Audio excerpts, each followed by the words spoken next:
Xuan was born as a prince of the Jingle, a country near today's Danjiang, close to Wudang Mountain. One day his mother had a dream in which she met Taishan Laojun and he fed her a golden pill. The next morning she felt that she was pregnant.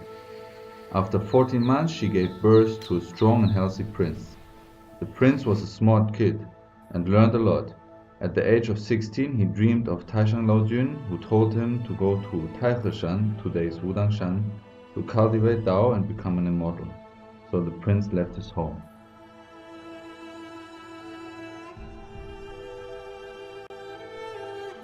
It was an exhausting journey, and all he took was a horse and some money. On the way he met a man who carried his mother because she was sick, and they wanted to go to a doctor. The prince didn't hesitate to give them his horse so they would have it easier. So from now on, the prince had to walk up the mountain. Later he saw a man arguing with an elderly man about his debt. The prince gave the man all his money to pay the debt. So from now on, he had nothing but the clothes he was wearing. His mother, the queen, couldn't bear to lose her son, so she went after him with just a few soldiers escorting her. Every time she got close, the prince managed to escape. 18 times he slipped through the woods, and his mother called after him, so that the path is now called the 18 winding path of the mother's calls.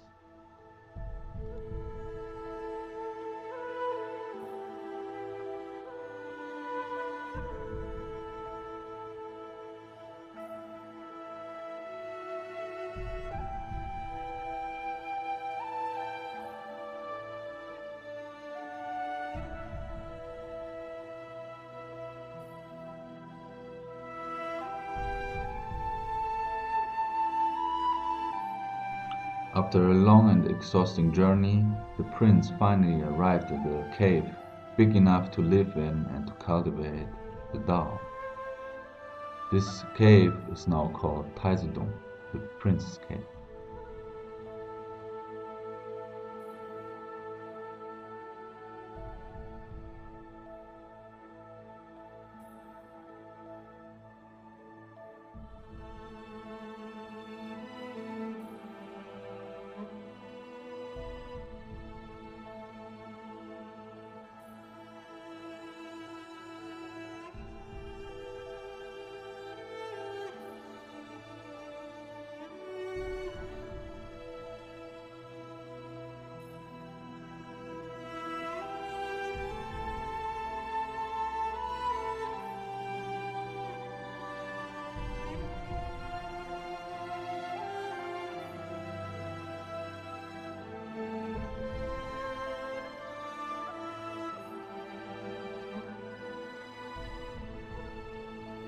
The Prince Cave. And it's a natural cave, over 36 square meters big, very high. And here's the place where Xuan cultivated for 42 years. I'm sitting here at the upper Bagua Tai. The big Bagua Tai is below me, and also Zhenzhenheng cultivated himself here in this cave, and it's a very spiritual place. And even now, since 23 years, there's a hermit, a daoist named Jia, cultivating here and living in this cave.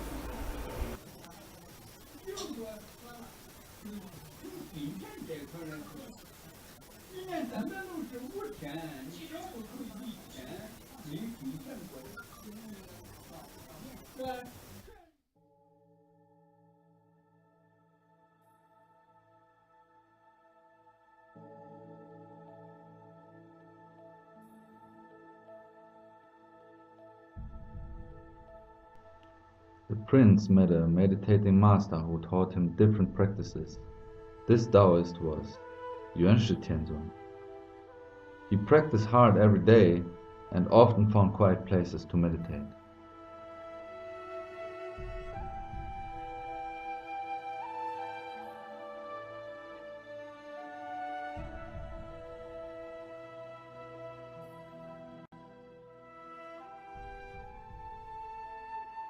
Now we are at the Bagua Tai, below the Taizidong.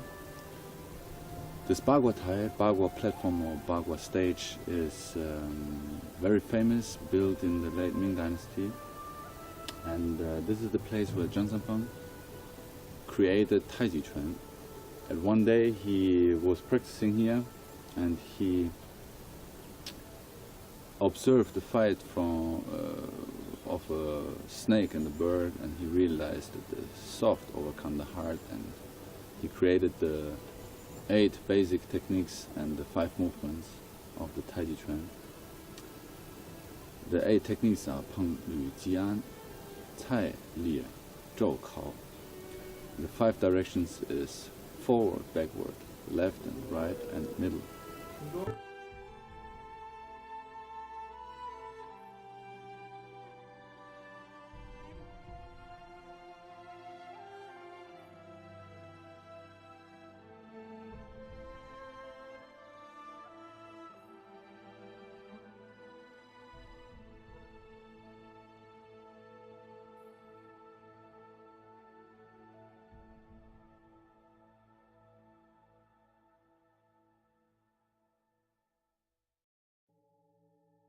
The prince couldn't see any progress in his practice, so he decided to leave his cave and the mountain and go back home.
Once the Xuan practiced for a while in the Prince Cave, Taizidong, he realized that it was so hard, so he thought about going back home, and he wanted to stop to practice there, to cultivate Dao.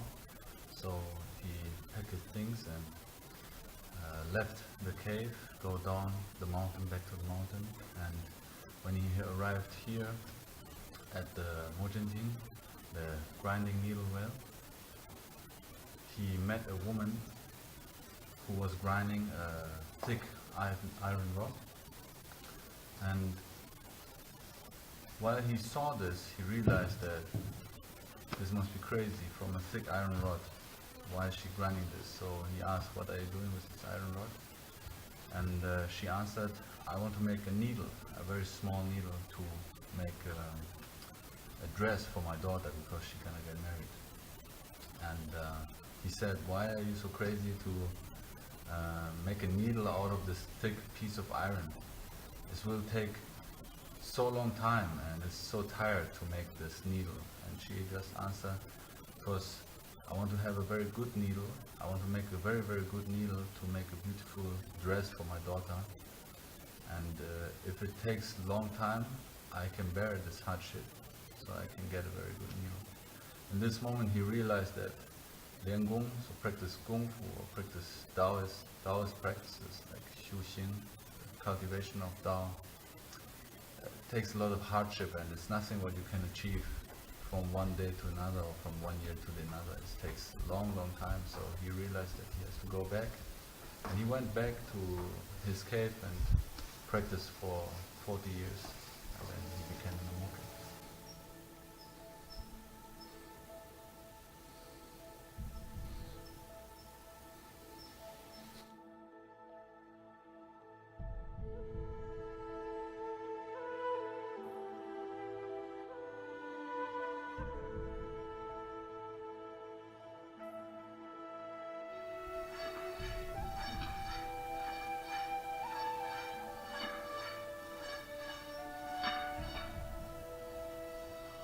After he left the old woman, he turned around to have a last look at her, but she already disappeared. The old woman was no other than his master changed his appearance to bring the prince back on track.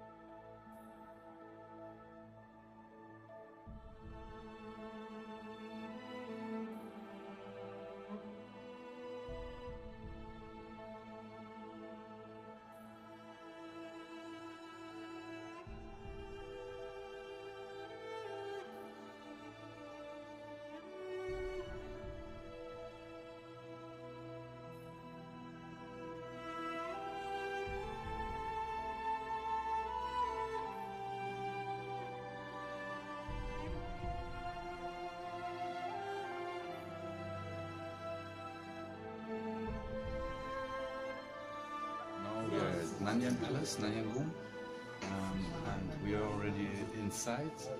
This is the alcove for the three heaven goddess, and we can go further. Here have the statue of Xuan and then on the left side is the mother, and the right side is the father. Okay, and this is very seldom that they all together, all three together.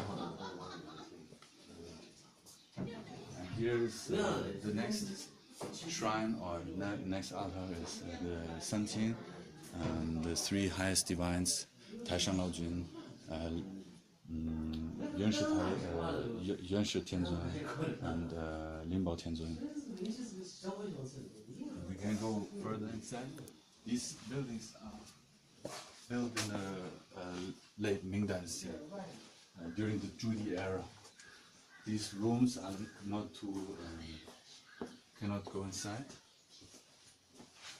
And here we have famous games like you can have a look inside. In a lot of TV documentations, you see this like an oracle game. When you put the coin inside and it lands on the back of the dragon, it brings luck. If it falls on the head, it brings money, and in the mouse, it brings money, and on the head is luck in the relationship.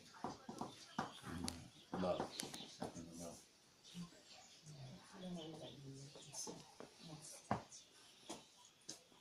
Okay, and here you can go inside. Here are this is the shrine of the 500 Lingguan, like the models, the 500 Lingguan, Wubai Lingguan. Very, very rare. You never see this kind of things. And this is original. It's, of course, it got lost for a certain time, but this is still all original. There's the shrine with the golden boy and the jade girl beside the jade emperor. 换点硬币敲敲鼓来，先生。 Okay, let's go. 来，你来打一打，这边财运鼓敲一敲，正当午时嘛，接接灵气，就你来打来，站在窗口这打。倒掉的法器就中根鼓，你站这，我跟你说怎么敲，就你来敲来，站这儿。用硬币打到对面这个鼓上，不想再落牌，才保平安的。一家人起头嘛，刚好又是正当午时，the sleeping prince on the dragon bed. Yeah. 先敲。 And you can go a little bit further inside. And people also try to throw money in the mouth of the dragon, so they get luck. You see if you go here, you see there's still the head of the statue of the prince.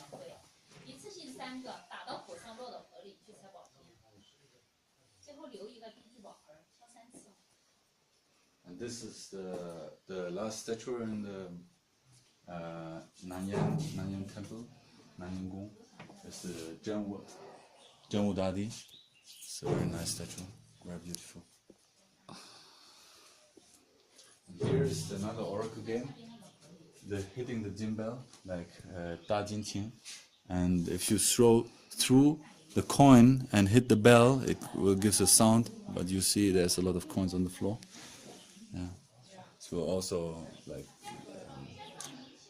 it's a good fortune and good wealth. Did you hit the bell? Yeah. Ah, of course. 我没看到，我没 I'm 看到。 very good practice. Yeah, again. 再来一遍。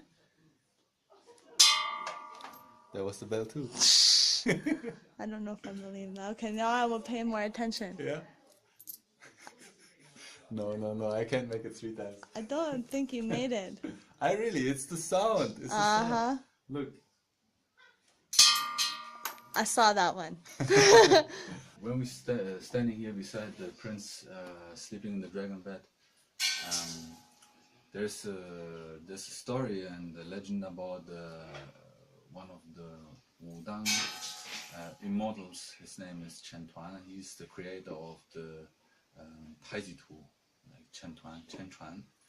And he cultivated in Wudang Shan for more than 23 years. And it's said that he created the sleeping meditation or sleeping practice. It's like his nickname is like Wulong. Wulong is like lying dragon, like lying dragon. And he developed this practice and cultivated, and he gave it also like taught Zhang Sanfang, who is the creator and founder of the Tai Chi Wudang Tai Chi. Chen Tuan was a daoist practitioner and also a martial artist. He taught Zhang Sanfang the Gujia Chuan. Gujia Chuan is like the very ancient original form of the Tai Chi. Gujia Chuan. And Chen Tuan, he practiced the sleeping meditation. It is said, like this is like the Shen Gushi means it's like the legendary story of how he practiced. He slept for 9 years, and it is said that he slept over 100 days, then woke up, did some exercise, and then sleep for 100 more days. And this over 9 years. When Chen Tuan left Wudang Shan, he went away to a nearby mountain area, and he wanted to get deeper into the sleeping meditation practice. So he slept under a stone, like under a rock, and it is said that after some years, some traveler came by and saw there is somebody lying there. He was hidden very well, so nobody would find him and interrupt his practice. So when this traveler found him, there was a thick layer of dust already on, like, coating the body, and he woke him up, and first he thought he's dead. So he said, are you dead, or are you awake, or wake up? And then Chen Tuan, he woke up and he complained that he couldn't finish his journey to the deepest spheres of the universe. You know, he practiced like in the sleeping status of the body. He practiced like the Yin Shen. He traveled with his spiritual body all through the universe, and he complained that he couldn't finish his task, his mission.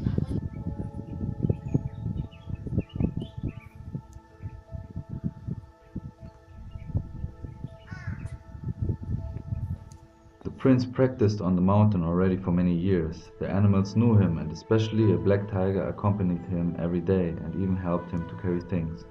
Sometimes he would meditate for a very long time and birds built a nest in his hair. Other times monkeys and other animals brought him food.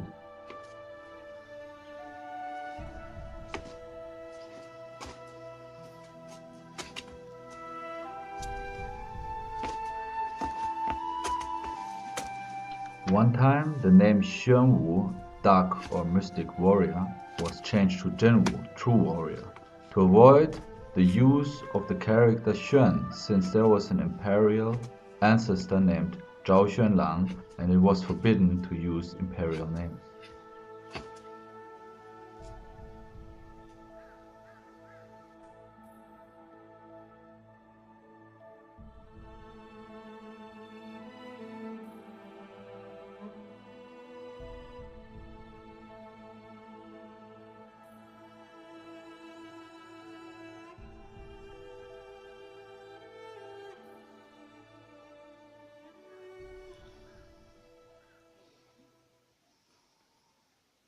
So this place is where Xing Yi trained one day, and this young girl approached him, and because he was cultivating and he didn't want to be interrupted in his training, he got a little bit impulsive and stormed against her. She fell down this cliff. You can also have a look here, it's very high. She fell down this cliff, and in this moment he realized he made a mistake, so he jumped after her to save her life. And in this moment the 5 dragons appeared, and he ascended to heaven. So this place is called the Flying Ascendance Rock, because it's a rock, and it's a very important place for Wudang pilgrims, because this place is where Xing Yi became an immortal, and then he ascended to the heavens.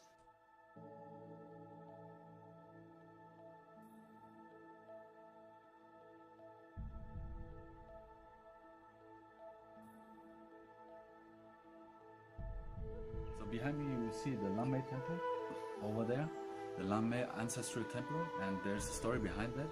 Lamei is a wolf's plum, and the legend is said that Xing Yi, when he just came to Wudangshan, and he already had the plan to become an immortal, or realize or cultivate the Dao, he used the apricot blossom, like from the tree, and the plum blossom, put them together and said, when these two become one, so when there's a fruit coming out of this blossom, he will become an immortal. And later on, there was a tree like growing from these two blossoms.